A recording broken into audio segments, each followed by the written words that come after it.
It's James's dinner for today. So I made a magic pasta sauce, and here's a great big box of chocolate cake that, well, it's been sitting around cake. for a while, right? Yep, it's the last piece now that you have. The last piece or the last? Last piece is in there. Holy smokes, okay. Yeah. I'd better enjoy it. Yeah. So the pasta sauce was made by putting about half a dozen cloves of garlic minced up in the pan. I didn't put any oil, I just put some vegetable broth. And I put some of this, and some of this, and some of that, and I cooked it. I did put a little bit of bell pepper in too because I actually had some. So, but it's not necessary because that's what this is. So, now magic pasta sauce can be made a number of different ways, and he's not eating it with pasta here. He's eating it with rutabaga and carrots. And on his baked potato is the high protein, 0% milk fat Greek yogurt instead of sour cream, because he has plenty enough fat in the rest of the meal. So, mostly, but I mean a little bit in here. So then once the sauce is, the fluid is cooked down, and so once the vegetables are cooked, like, you don't put very much broth. Or you could put water, or you could do oil if you want to do oil. But anyway, once you do that, once it's cooked down, and you put basil in. You can also put oregano and parsley if you want to, but this is just a very basic sauce that I'm showing you now. You can do all sorts of wonderful things to this, but anyway, so just to answer the question, what else can I do with Catalina dressing? There you go. And I bought this. Normally I don't buy cream, but I thought, well, you know, it's pretty easy to make a magic pasta sauce. And so this is a rosé because I put the cream, right? But I happened to go to, like this time I didn't use this cream actually. I got the one that I got this morning, but this container's empty, so I brought it out to show you. But I go to Shoppers Drug Mart in the morning.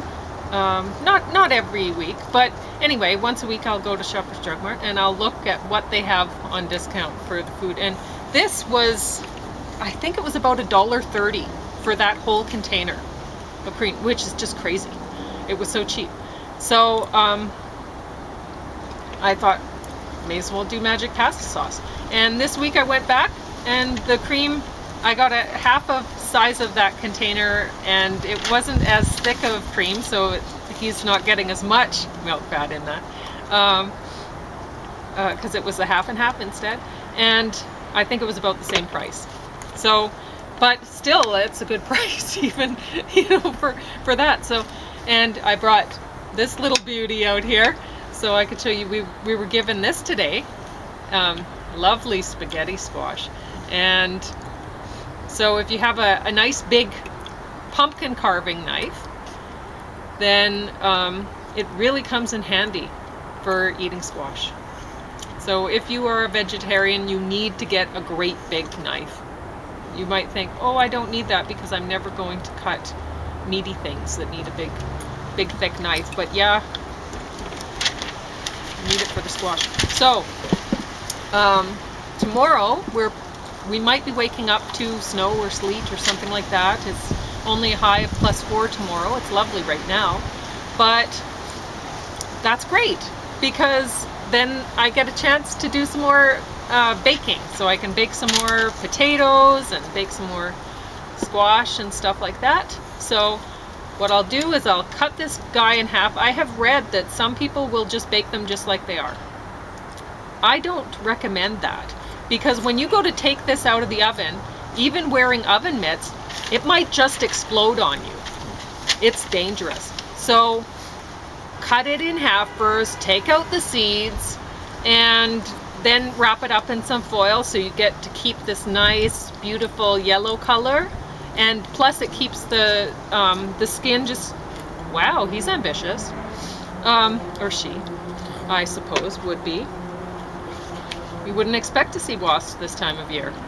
It's almost November. What are you thinking, lady? Go to sleep for the winter. So, yeah, you'll keep this lovely color and it won't get too crispy. If you don't wrap it in foil, the skin's gonna go crispy, and that's not so fun. You know, because you might end up somehow getting a little sliver of it in your food, and yeah, and then it's not that fun. It's has about the texture of a fingernail or something, quite sharp. So it's better to wrap it in foil, honestly. But that's up to you. You don't have to. It'll make a great dish either way. And then filled with magic pasta sauce. So I'm going to read my poem. It's a Silas story. I wrote this one yesterday, October 27th, 2024, and it's called Pauline's Magic Pasta. By 20, I still wasn't good at cooking, but I'd learned to food economize, and many of my dishes were good looking. It's been said, one first eats with one's eyes. My early pasta dishes were creative. While the pasta cooked, I dug around within the fridge for things assimilative. Things that helped me clean out jars I found. Food seemed to just appear, with nothing wasted. Just like magic, quickly we were fed. For me, most spells just broke once they were tasted. Often hunger was preferred instead. The pasta often all got stuck together, since the pot I cooked in was too small. Although the stuff was often tough as leather, Silas didn't seem to mind at all. He often even had a second serving, most of mine, since soon I had enough. My pasta dishes weren't ones for preserving. Eating reheats would have been too tough. Each was a love spell, love affirmation. Since I smiled while swallowing each bite, he always seemed to love each new creation, like I made each magic dish just right. When pasta ribbon ends are found united, now in magic sauce upon my plate, I picture Si's sweet smile and I'm excited, filled with love from Si, and that feels great. So that's my poem that I wrote about magic pasta sauce. And the thing about magic pasta sauce is so many different things can go into it depending on what little leftovers you have in jars in the fridge. And so you just get an idea by, like when I was young, I didn't really know which things would work together so well, but now I have an idea of which flavors really go together. Now this one tastes like just your basic pasta sauce that anybody would love. So if you try this first, you might want to try some other magic pasta sauces too. And you won't have problems with ribbons sticking together if you use a spaghetti squash instead of glutinous pasta, because that tends to stick together. So anyway, I suppose I will talk about Magnum P.I, the third season now. I just got through the third season of this, and I did enjoy it more than the second season.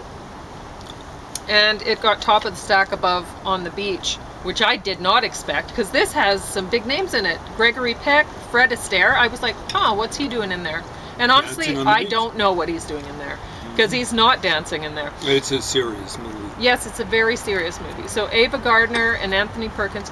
Now, it has a mostly male cast in this, because, well, honestly, I don't know why. I mean, there would have been plenty enough people in the...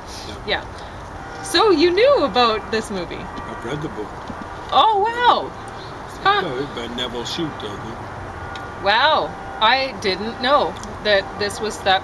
Yeah, it is. Novel by Nevil Shute. You're right. So, anyway, this is a... I've never seen the movie, I should say. Well, maybe I should save it for you. Because the thing is I was watching like Gregory Peck. Yeah, I kind of do too. And I was thinking while watching this, you know, this is more of a man's movie. I don't think many women would like this movie. But honestly, it's an apocalyptic sort of movie. And I guess James already knows. He's read the book. Yeah. So this is not based on history. This did not happen. Thank heavens, right? But anyway, so the thing I have, the reason why this ended up being bottom of the stack, below Magnum P.I, which really is not that good, but season 3 was more entertaining. There were a couple episodes actually that I liked quite well, and I'm still going through it, so whatever.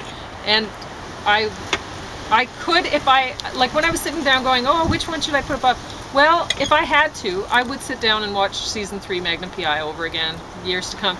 Years to come, I would not put myself through this again. This is basically a horror thing, like you, sort of. It's not horror because, but really, it is. It's the most horrifying thing you can think about. The world's ending here. And, well, basically, it's already ended. Really. It's already ended, and the people, they know it. It's in the southern hemisphere, right? They're waiting for it to hit them. Yeah. And so they're in Australia, and they know that San Francisco is gone. Everyone's dead. They know that, right? And they're just waiting for they're the waiting it for follow. Exactly, for the radiation to really hit them. They're already living in something like 9 times the radiation that they used to live in. So they know, like, it's already higher, even where they are, but they're still managing to live with it. But they know soon they won't be able to. And it's just going to get worse, right? So the world really has already ended. And they're just waiting for it to take them. So it's a war thing. It's like, it's something that I guess a lot of people were thinking about then. And strangely enough, not many people think about that possibility now. People are thinking about it with endings in different ways, right? But this is possible too. This is a possible ending. And the way I look at things, I don't know about how James looks at things, but I think it's already ended. When I look at the world now, it's already ended, and we're just waiting until it really takes us. But it's done. It's, as far as I can see, it's written. I don't want to. I'd like to be more optimistic, but I think because I feel this way, it's actually made me go out and enjoy living more. So there's a lot of things that once I started realizing, seeing whatever my reality of things, then I thought, do I really want to do this? Like I used to do a lot of fix my own whatever. If a toilet needed replacing, I'd go replace the toilet, or if this needed done, I'd go do that, whatever. I used to fix a lot of things, and then I thought, do I really want to be spending my time doing this stuff? Or doing whatever, right? So a lot of things don't get done like they used to get done. And a lot of other things get done that didn't get done before. Like I hike way more now, because I love hiking, and I learned how to identify hundreds of different flowers in Waterton. I'd always wanted to do that, so it's kind of opened me up so that I'm finally living, actually, whereas before I don't think I was, so I don't know. Anyway, so why did this get bottom of the stack? It's an important movie. It's an important subject. The actors, they got top-notch actors in here. Like Anthony Perkins as a young guy, he actually did a phenomenal job in this. And honestly, everyone did. Fred Astaire, he's playing a different role than he would normally play, and he pulled it off. But anyway, so this got bottom of the stack because really the nightmare for me was having to listen to Waltzing Matilda over and over and over. It was horrible. I wanted the world to end. I was listening to it so much. And they have the orchestra trying to play it in different ways. And they have, at the end, drunk people, because they know they're dying. And they're wanting to have fun before they go. So they have drunk people just singing it over and over and over. And yeah, I definitely wanted the world to end, just so that I didn't have to go through more Waltzing Matilda. So it looks like James has some rock and roll stuff to talk about. I want to talk about. Oh, you want to talk about this the movie world more? ending. Okay, you talk about that then. On the beach. Hey, folks. Since he's read the book, why not? So you have I'll be 13 and a half what minutes. you touched on about the world ending. Okay. I don't think it's ended. Like you. Okay. We might as well have. It might as well have. Folks, There's no way that it's we up. can sustain this population. So there's culling is already taking place. It's a slow motion thing, and it's gonna speed up at some point. I think that it's a slow motion culling because enough people who realize the world is over they're thinking, well, if we don't do the slow motion thing, it's gonna get really fast. It's gonna be done really quickly if people. Well, I think that there's a lot of people doing the equivalent, like they're driving around. Sure, like in the the driving. wake of a certain plague Yeah. that hit a while back and stuff like that. They just don't really care about their own No. futures. And other people's. Most importantly, other people. Yeah. If the people want to commit suicide, I don't encourage them to. Yeah. But it's okay for them to do it. Just don't take other people with you. You know, but to a large extent, it's within our hands. Unfortunately, people are going to have to actually see things the way they really are, instead of have all their right wing or left wing or whatever fantasies, up, down, behind, forward. The first time I heard, this was right in the wake of 2001, it was Muslim fundamentalists. I heard two interesting things. One was a bunch of reporters were asking some fundamentalists, Muslim fundamentalists, what do we, this is right after 2001, 9/11. What does West have to do to prevent another thing like this happening? And they were shocked, I can tell, by the answer. The person came right back. There was a bunch of them there. This was their spokesman, Muslim fundamentalists. What do we have to do to prevent something like 9/11 happening again? Convert right now to Islam. That's what it is. It's not,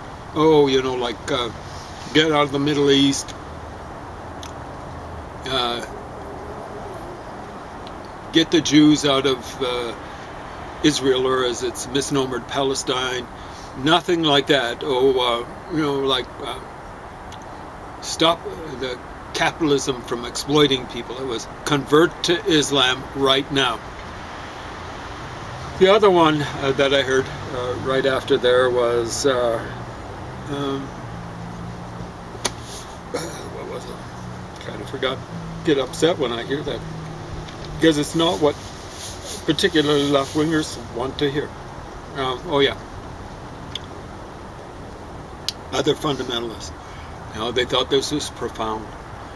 And I didn't realize how long it's been thought profound.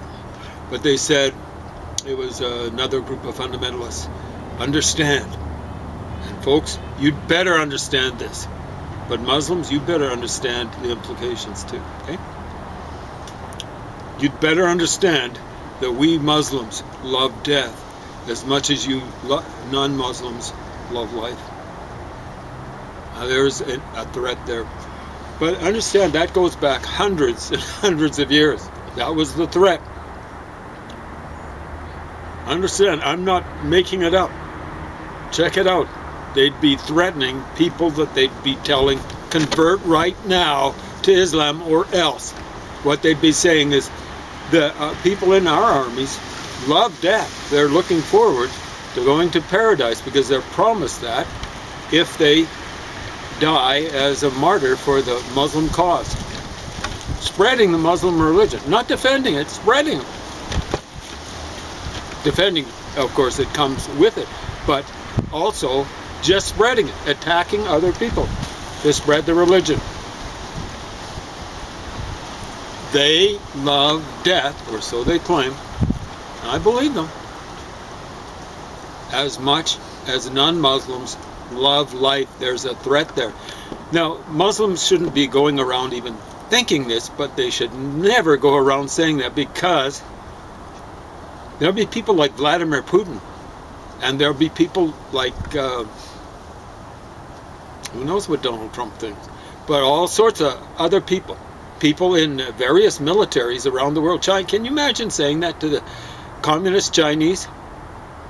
We Muslims, we Uyghurs or whatever, in the western part of China, love death as much as you guys, you People's Republic of China people, love life.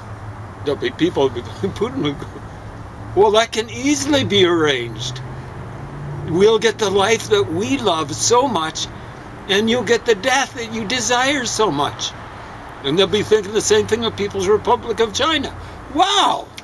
Well, we can handle that for you guys, and it'll work out good for us. Don't go around saying stupid things like that. That's stupid. Because you folks in the Muslim world are not the power that you were in the Middle Ages. You are weak and getting increasingly weak. You are falling behind China. You're behind Russia. You have been for, well, frankly, centuries. Now, how is the world going to end if it's going to be a little bit like this? Iran. All sorts of left-wingers. Oh, leave them alone. It's a response to colonialism. Newsflash. This is old news. Iran was never really truly colonized. The Russians and the English empires kind of had a little modus operandi in that general area, but neither one of them took it over entirely. It's a very different history from, let's say, Egypt. And even there, the English occupation, well, it wasn't really an occupation, dominance really didn't last that long. It really didn't. Not when you look at the context of the history of the world, the context of Muslim domination in Spain. For parts of Spain, and for a while it was substantial parts of Spain, Muslim occupation, not just domination, lasted 781 years, almost 8 centuries. England, was it in there a tenth of the time into Egypt? Wake up and smell the coffee. This is old news. Iran's intransigence doesn't stem from colonialism. They are a colonial power. They have been since 500 BC. More than 500, earlier than 500 BC. Oh. And they still have an empire. Yeah? I do want to mention that I don't believe that the world is, that there won't be humans anymore. I think in 200 years there will be humans in the world. But I can't see myself, or certainly I won't have ancestors or descendants that are alive then. So, and there will be a lot of people that they don't have. They're gone and they don't have family in the world. And but anyway, that's what I think. I wanted to mention, did you like your sauce? I haven't finished up my idea. Oh, you haven't? No. Okay. So I'm following up a scenario on Iran. Now, I like the sauce very good. Okay, very well. It could have been made with, instead of this, you could use tomato paste. But we don't get tomato paste free, we get this stuff free. Or cheap. So how much time was left? 5 minutes. 5 minutes. 5 so now. It's better try to wrap it up. Yeah. There are all sorts of left-wingers saying, oh, like, this was in 9/11. Or a little after, leading up to 2003. There was a guy out of the university, liked the guy, but I lost a lot of respect for him. Well, I didn't know what happened. Okay. What? I didn't know what it was about either. You explained a lot of things to me. Yeah, exactly right. So what he was saying, Saddam Hussein had a right to nuclear weapons just like any democracy, like the United States. And I'm going, wow, that's like saying Hitler had a right to have nuclear weapons. That's just craziness. It's worse with Iran. Because, understand, the basic mindset there, or mindless set, is they desire death. They don't care if they get wiped out in a nuclear holocaust. And if they get nuclear weapons, they will use them. Against Israel, against whomever. They'll be giving it to terrorists. Shiite terrorists, presumably. And they will use them. Now, imagine a scenario. United States gets a terrorist bombing. Nuclear bombing. New York. What do? They've got, when I was a kid, it was half an hour to decide whether to launch on Russia. Because the way the terrorists operate, or at least since Osama bin Laden, is, hey, we're not even going to claim credit or discredit for it. So the United States would have half an hour to decide to launch on Russia, China, whomever. What gets even worse is China and Russia. You can imagine what their security systems are like, and they don't have any conscience, sense of conscience. They don't care. They would launch, particularly Putin, they didn't launch, hey, we got attacked by, and understand, Muslim fundamentalists hate the Chinese, People's Republic of China at least, and they hate the Russians, which is basically the Soviet Union Part 2, Mark 2.0. And they could attack those places. And, what they'd say is, hey, we can't take the chance. We got to take out the United States. We've got to take out the United States. And the Chinese would say, definitely got to take out Russia. And Russia would definitely say, we got to take out the Chinese, but we got to take out the United States too. And we might as well add Europe, but it wouldn't make any difference. That's the scenario.